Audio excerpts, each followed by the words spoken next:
మన లైఫ్లో మనకి కొంతమంది తగులుతూ ఉంటారు కదా. వాళ్ళ చుట్టూ ఏదో తెలియని ఒక పాజిటివ్ వైబ్ ఉంటుంది. వాళ్ళు మాట్లాడినా సైలెంట్గా ఉన్నా మనం వాళ్ళకి అట్రాక్ట్ అవుతాం. అసలు వాళ్ళ సీక్రెట్ ఏంటి? ఈరోజు మనం ఆ మ్యాగ్నెటిక్ పర్సనాలిటీ వెనుకున్న 5 దైవిక అలవాట్ల గురించి తెలుసుకోబోతున్నాం. ఒక్కసారి అలా ఆలోచించండి. మీ లైఫ్లో అలాంటి వాళ్ళు ఎవరైనా ఉన్నారా? అది మీ గురువుగారు కావచ్చు, ఒక మంచి ఫ్రెండ్ కావచ్చు, లేదా మీ ఫ్యామిలీ మెంబర్సే కావచ్చు. వాళ్ళని కలిసినప్పుడు మీకెలా అనిపించింది? ఆ ఫీలింగ్ని గుర్తు చేసుకుంటే ఈరోజు మనం మాట్లాడుకునే విషయాలు మీకు ఇంకా బాగా కనెక్ట్ అవుతాయి. అసలు వాళ్లలో ఏముంది అంత స్పెషల్ అని మనకనిపిస్తూ ఉంటుంది కదూ. అది ఏ మ్యాజిక్కో మాయో కాదండి. ఆ సీక్రెట్ అంతా వాళ్ల అలవాట్లలోనే దాగి ఉంది. రండి, ఆ 5 దైవిక అలవాట్లను ఒక్కొక్కటిగా చూద్దాం. సో మొట్టమొదటిది, అన్నింటికన్నా ముఖ్యమైనది, షరతుల్లేని ప్రేమ. అంటే అవతలివాళ్లు ఎలా ఉన్నా, ఏం చేసినా వాళ్లను ప్రేమించడం. ఇది జస్ట్ ఒక ఫీలింగ్ మాత్రమే కాదు, అదొక లైఫ్ స్టైల్ అన్నమాట. ఇలాంటి వాళ్ళు ఇతరులను మార్చాలని చూడరు, వాళ్లను ఉన్నది ఉన్నట్లుగా యాక్సెప్ట్ చేస్తారు. ఈ స్లైడ్లో విశాలమైన ఆకాశం అనే పోలిక ఎంత బాగుందో కదా. ఆకాశంలాగే ఈ ప్రేమ కూడా ఎప్పుడూ ఉంటుంది. మబ్బులొచ్చినా, తుఫానొచ్చినా ఆకాశం అక్కడే ఉంటుంది. అలాగే ఉదాహరణకి బైబిల్లో తప్పిపోయిన కొడుకు తిరిగి వస్తే ఆ తండ్రి ఎలాంటి ప్రశ్నలు అడక్కుండా క్షమించి దగ్గరకు తీసుకుంటాడు చూడండి. బౌద్ధమతంలో మెత్త అంటే అన్ని జీవుల పట్ల ప్రేమ చూపించడం. ఇవన్నీ షరతులు లేని ప్రేమకు చక్కటి ఉదాహరణలు. అసలు ఇది ఎందుకంత పవర్ఫుల్ అంటారా? ఎందుకంటే మనల్ని మనం ఉన్నట్టుగా యాక్సెప్ట్ చేసేవాళ్ల దగ్గర మనకి తెలియకుండానే ఒక ధైర్యం వచ్చేస్తుంది.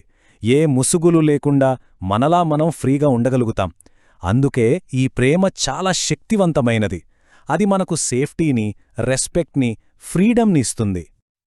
గొప్ప నాయకులు మార్టిన్ లూథర్ కింగ్ జూనియర్ గారు చెప్పిన మాట ఇది. ప్రేమ ఒక్కటే శత్రువును మిత్రుడిగా మార్చగల శక్తి అని. ద్వేషాన్ని ద్వేషంతో గెలవలేం కదా, అది ప్రేమతోనే సాధ్యం. షరతులు లేని ప్రేమకు అంత ట్రాన్స్ఫర్మేషన్ పవర్ ఉంటుంది.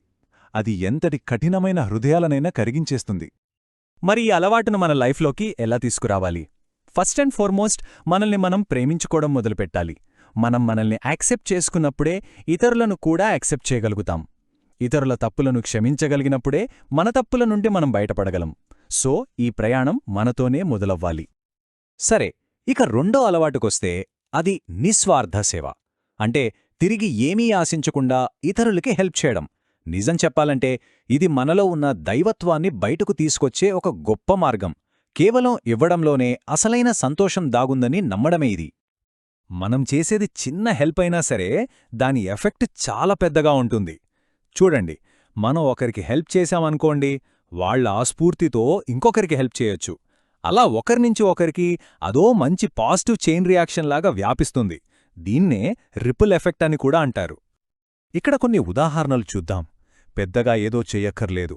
బాధలో ఉన్నవాళ్లతో కాసేపు మాట్లాడి ఓదార్చడం, దగ్గరనుంచి అవసరమైన వాళ్లకి బ్లడ్ డొనేట్ చేయడం వరకు, లేదా మనకు తెలిసిన విద్యను నలుగురికి నేర్పించడం వరకు, ఇలాంటి చిన్న చిన్న పనులే మనల్ని ఇతరులకు బాగా కనెక్ట్ చేస్తాయి, మనల్ని మరింత ఆకర్షణీయంగా మారుస్తాయి. ఇక మూడోది, భయం లేని వాస్తవికత. దీన్నే మనం ఇంగ్లీష్లో ఫియర్లెస్ ఆథెంటిసిటీ అంటాం. అంటే సింపుల్గా చెప్పాలంటే ఏ ముసుగులు వేసుకోకుండా మనం మనలాగే బ్రతకడం. వేరేవాళ్లు ఏమనుకుంటారో అని భయపడకుండా మన మనస్సాక్షి చెప్పినట్టు నడుచుకోవడం. ఇది చాలా ధైర్యంతో కూడిన పని కదూ. ఇది మనతో మనం హానెస్ట్గా ఉండడం గురించి. మన బలాలేంటి, మన బలహీనతలేంటి రెండింటినీ ఒప్పుకోవడం. మనల్ని మనం మోసం చేసుకోకుండా మన అంతరాత్మ చెప్పినట్టు బ్రతకడం. ఇలా జీవించినప్పుడే మనలో అసలైన కాన్ఫిడెన్స్ పెరుగుతుంది. ఈ స్లైడ్ చూడండి, ఇక్కడ 2 దారులు కనిపిస్తున్నాయి కదా. ఒకటి నిజాయితీగా మనలా మనం బ్రతకడం. అక్కడ ప్రశాంతత, ఆత్మగౌరవం, తక్కువ ఒత్తిడి ఉన్నాయి. ఇంకో దారి, నలుగురి మెప్పు కోసం నటించడం. అక్కడంతా ఆందోళన, అలసట, అశాంతి. చాయిస్ మనదే. మరి నిజంగా మనలా మనం బ్రతకాలంటే ఏం చేయాలి? ఫస్ట్ మన గురించి మనం తెలుసుకోవాలి.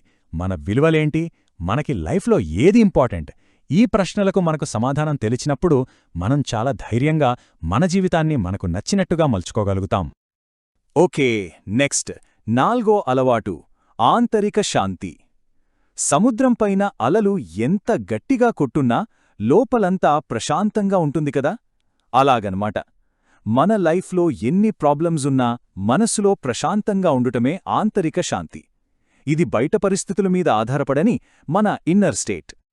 గౌతమ బుద్ధుడు ఏనాడో చెప్పారు, శాంతి అనేది మన లోపలి నుంచే వస్తుంది, దాన్ని బయట వెతకొద్దు అని. ఎందుకంటే మన చుట్టూ ఉన్న పరిస్థితులను మనం ఎప్పుడూ కంట్రోల్ చేయలేం, కానీ మన మనసును, మన రియాక్షన్ని మనం కంట్రోల్ చేసుకోగలం. అదే నిజమైన శాంతికి దారి. మనసు ప్రశాంతంగా ఉన్నప్పుడు మన మాటల్లో, మన చేతల్లో కూడా ఆ ప్రశాంతత కనిపిస్తుంది. అలాంటి వాళ్లతో కాసేపు మాట్లాడితే చాలు, మనకేదో రిలీఫ్గా అనిపిస్తుంది. అందుకే వాళ్ల చుట్టూ ఉండటానికి అందరూ ఇష్టపడతారు. ఆ ఇన్నర్ పీస్ వాళ్లని అంత అట్రాక్టివ్గా చేస్తుంది. ఇక ఫైనల్గా 5వ అలవాటు అపరిమిత కరుణ. అంటే మన చుట్టూ ఉన్న మనుషుల్నే కాదు, జంతువులు, పక్షులు, ఇలా ప్రతి జీవి మీద ప్రేమను, దయను చూపించడం. ఇది మన హృదయాన్ని విశాలం చేసే ఒక గొప్ప గుణం. కరుణ ఉన్న వ్యక్తి ఒక వెలుగుతున్న దీపంలాంటివాడు తెలుసా?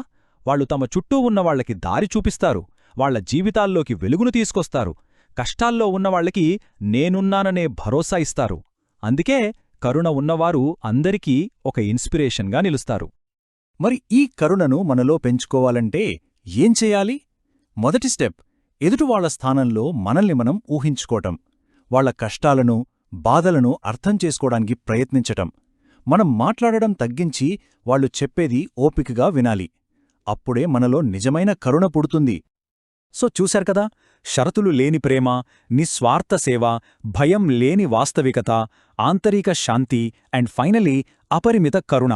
ఈ 5 అలవాట్లు మనల్ని కేవలం ఆకర్షణీయంగా మార్చడమే కాదు, మనల్ని మంచి మనుషులుగా కూడా తీర్చిదిద్దుతాయి.